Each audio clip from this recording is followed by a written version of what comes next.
E olha, gente, segundo especialistas epidemiológicos, a entrada do sul de Minas na onda roxa é mais que necessária, já que é fato, estamos enfrentando o momento mais grave da pandemia.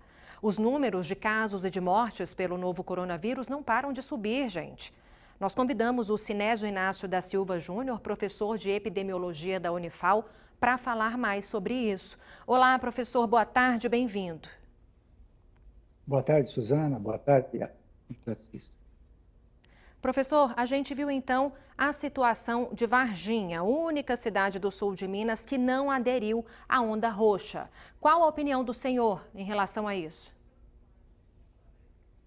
Tristeza, né, Suzana? Porque a questão que a gente está enfrentando de uma maneira muito errada essa epidemia é exatamente o que a gente está vendo, é a desunião. Então, acho que talvez, desculpe a ironia, é importante talvez chegar para o vírus e explicar os nossos problemas sociais, nossos problemas econômicos, nossos problemas familiares. E o vírus não quer nem saber disso. A política dele é a política da vida dele. E nós, desde o primeiro momento da pandemia, por falta de liderança, desde o governo federal, que é importante dizer, nós estamos fazendo a política da morte. Essa história de, olha, na hora que lota os hospitais, a gente pega e toma uma atitude. Então, é super lamentável, né, que as pessoas não tenham união e, ao mesmo tempo, a gente tem que reconhecer, Varginha, recentemente, fez sim um bom trabalho. E é importante até saber que lá tem vaga de leitos ainda, porque na regional de Varginha, que a cidade de Varginha atende, a tendência de casos está em franca expansão. Então é bom saber que essas pessoas doentes vão poder ser tratadas lá.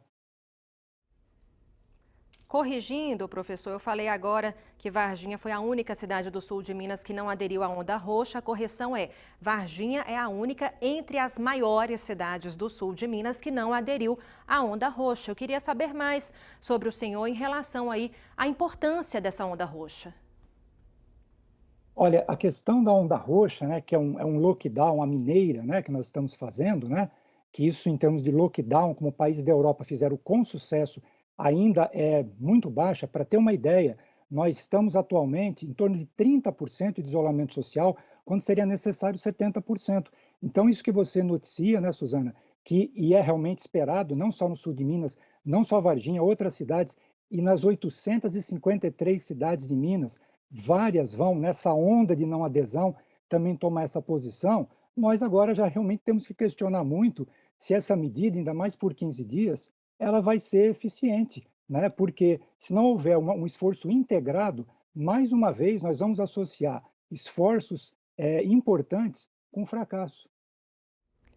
Isso mesmo, professor. Além de Varginha, Carmo do Rio Claro, Guaxupé e Campo do Meio também não aderiram à onda roxa. E eu queria que o senhor explicasse para a gente a diferença entre onda roxa e lockdown. Olha, Minas Gerais, né, desde já alguns meses, ela fez um plano muito interessante, né, que é o Minas Consciente, no sentido dessas colorações, né, de ondas, em que, né, você vai tendo uma gradação de mais restrição de mobilidade social, maior isolamento. E aí, né, se lançou mão agora da onda roxa. Agora, o lockdown, né, que é uma palavra do inglês que significa, olha só, confinamento, né, é literalmente para que as pessoas, né, respeitado, obviamente, todas as essencialidades de fato das atividades, elas não saiam de casa. Então, Portugal, por exemplo, que tem uma das menores coberturas vacinais da Europa, ele diminuiu extraordinariamente o número de casos fazendo lockdown. Então, a onda roxa é algo que se aproxima disso, é algo inédito no Brasil pelo tamanho do estado de Minas Gerais, mas nós temos que ficar muito preocupados, né, com essas notícias compreensíveis, temos que respeitar as pessoas, mas lamentar, porque esse prejuízo econômico que se fala, não se está falando também aqueles que não vão poder mais voltar a trabalhar porque vão morrer, porque morreram, porque estão se recuperando de sequela e não vão poder gritar querem trabalhar, porque não vão poder trabalhar, a família tendo que cuidar dessas pessoas. Então esse custo vai vir. E era importante também a gente fazer manifestações exigindo bilhões de reais que estão com o governo federal para socorrer bares e restaurantes que está parado lá. Então, essa seletividade, sabe, ela nos deixa bastante tristes, porque nós estamos fazendo a política da morte. E vale lembrar, né, professor, que o vírus está mais potente, mais fácil de ser transmitido. Então, aí está mais uma das causas aí, dos motivos pelos quais a gente precisa ser mais rígido.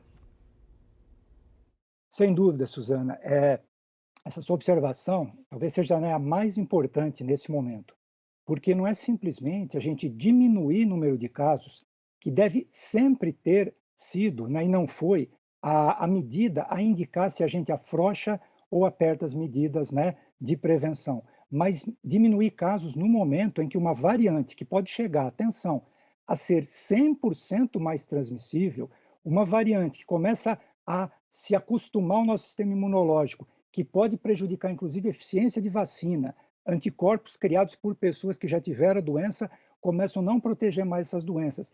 Exatamente, Suzana, essa variante, ela começa a circular. Então, aquele esforço que a gente já vinha fazendo a meia boca, que não estava dando certo, com uma força inimiga, né, como essa, que é maior ainda, esse esforço, então, teria que ser redobrado. Mas, né, não é muito auspiciosa, né, muito alentadora, animadora, as notícias, né, compreensível das reações locais e das pessoas. Então, vamos ver, né? Vamos torcer para que a gente tenha um pouco mais de juízo e amor à vida.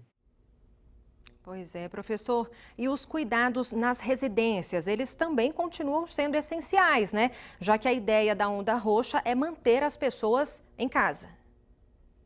Suzana, esse ponto é muito importante que você está tocando, e só para a gente matar uma curiosidade, ou, né, levar uma curiosidade para as pessoas.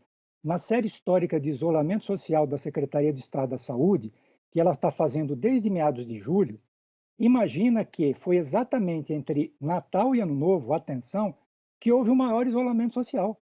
Uai, então o que que aconteceu? Aconteceu que esse isolamento em torno de 40%, ele estava muito abaixo dos 70, 60% que é necessário para termos efeito, e significou que as pessoas ficaram mais em família.